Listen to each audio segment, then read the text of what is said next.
কথায় আছে না, বলি একটু ধীরে ধীরে বলি, কারণ যদি কথাটা বলেই দেই তো মজাটাই রয়ে গেল। আমাকে দেখে ভয় পাবেন না, আমি চুলে কালার দিয়েছি। আমি নিজের প্রতি অনেক সচেতন, আমি নিজের প্রতি অনেক খেয়াল রাখি। আসলে আমি কথাটা ভুলে গেছি।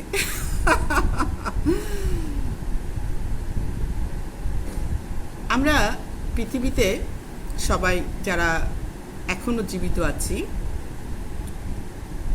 তারা সবসময় আমাদের ভিতরে একটা কাজ করে যে আমরা যে কোনো সময় হয়তো চলে যাব দুনিয়া থেকে। তো দুনিয়া থেকে চলে যেতে হবে, এই পৃথিবীর মায়া থেকে, পরিবারের মায়া থেকে যাওয়ার সময় সবার খুব কষ্ট লাগে। এবার আমরাও অনেক কষ্ট পাই যখন আমাদের প্রিয়জন মানুষরা চলে যায়। এই কথা বলার অর্থ হচ্ছে আজকাল আমার ভিতরে একটা কাজ খুব বেশি করে, আমি অন্যদের কথা জানি না, আমার ভিতরে একটা কাজ খুব বেশি করে যে আমাদের জীবন হচ্ছে ক্ষণিকের। এই জীবনটাকে যতটুকু সম্ভব দুনিয়াতে যতদিন আছি আল্লাহর জন্য, আল্লাহর কাছে গেলে কি জবাব দিব, কি করব, কি বলবো, কিছু তো করা উচিত আমাদের।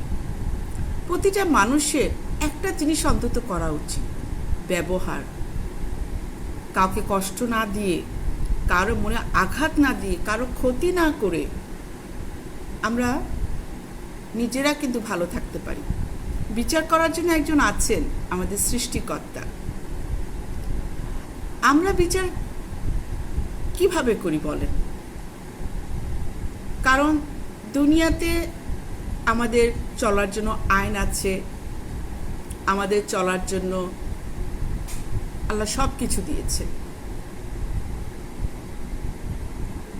আমি আসলে কথাগুলো কেন বলছি, আমি আজকাল অনেক ভাবি এই বিষয়গুলো নিয়ে। যা দেখছি চারিদিকে আমার কাছে খুব কষ্ট লাগে। কারণ যারা নিজেদের জীবনের সফলতার জন্য যাই করেছে তার শাস্তি তো আইন দিবেই, কিন্তু তাদেরকে হ্যারাসমেন্ট করা, তাদেরকে এভাবে অপমানিত করা কোন আইনে আছে, কোন দুনিয়ায় আছে? আমি তাদেরকে পক্ষ নিচ্ছি না, একজন মানুষ হিসেবে তাদের জন্য সহানুভূতিশীল জানাচ্ছি। আমি আজীবন মানুষ আমার সাথে যে যাই অন্যায় করে আমি ক্ষমা করে দেওয়ার চেষ্টা করি, কিন্তু সবাইকে তো আইন ক্ষমা করতে পারবে না, আইনের অনুসারে বিচার হবে। কিন্তু আমরা মানুষরা যা করছি, যা না তা বলে বেড়াচ্ছি, যা না তা নিয়ে মানসিকভাবে অপমানিত করছি, একবারও কি চিন্তা করে দেখেছেন এই জিনিসগুলি যখন আপনার আমার জীবনের মধ্যে আসবে তখন আমাদের দিনগুলি কিভাবে কাটবে? আমি আগেই আপনাদের কাছে ক্ষমা চেয়ে নিচ্ছি। আমার কথা আমি না বলে পারছিলাম না, আমার খুব কষ্ট লাগছিল। আমি আসলে কোনো খবরই দেখি না, কিছুই করি না, কারণ আমি মানুষের কষ্ট দেখতে পারি না। যখন ছাত্ররা আন্দোলন করেছিল তখনও তাদের কষ্ট আমি দেখতে পারিনি, হয়তো আমি মাঠে নামিনি, কিন্তু আমি তাদের কষ্ট সহ্য করতে পারছিলাম না। কারণ ছাত্রীরা আমাদেরই সন্তান কারো না কারো। আমি আবারও ক্ষমা চেয়ে নিচ্ছি, আমি ভুল কথা বলে থাকলে ক্ষমা করে দিবেন। আসসালামু আলাইকুম।